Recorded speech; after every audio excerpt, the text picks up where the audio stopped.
Avisala! Panibagong araw, panibagong vlog. Just keep on watching. So ngayong araw mga mom and sir, samahan niyo po ako ay pupunta kami sa PIAP na gaganapin sa Barangay Bungyao.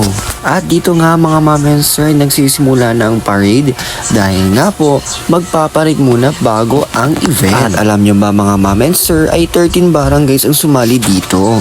At syempre, kami ay magre-represent ang Barangay Kabaluay. Dito nga mga mom and sir, kahit hindi man nagsisimula ng program, ay sobrang saya na namin dahil nga kami ay pinakamahaba na linya. Alam niyo naman yung bantings namin na parang karosa na pinakamahaba. Ay, ewan ko nga kay Sir Hubert, ayaw talaga niya magpapatalo. So, laban, purple team. Look into my eyes, look into my eyes. Doesn't matter if they're blue, green, brown, they flash like fire. Colors of the earth, colors of the earth. Take your flag and stick it where you like. Dito nga sabi ni Vilma, ewan ko na lang kung parade ba ito. Dahil nga kami ay pinakamahaba na banting. At pagkatapos ka ng parade, ito na nga mga mom and sir, puksaan na.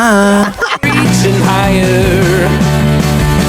Oh darling, and if you think the planet's grip can hold me back, I am a rocket, there's no way you can stop me if you try.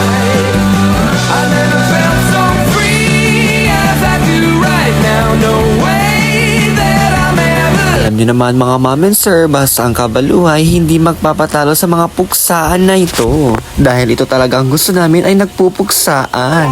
Coming down, I'm on my way to leave. Sumapit na ngayong gabi, ito na mga mom and sir, ay magsisimula na ang Mr. and Miss Pia. At ito talaga ang hinihintay namin na totoong puksaan dahil nga sobrang gaganda at gagwapo ng mga candidates natin dito.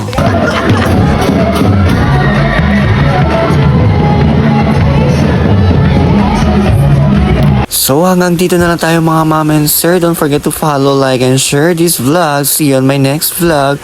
Bye-bye! Fear, it's all coming clear. Say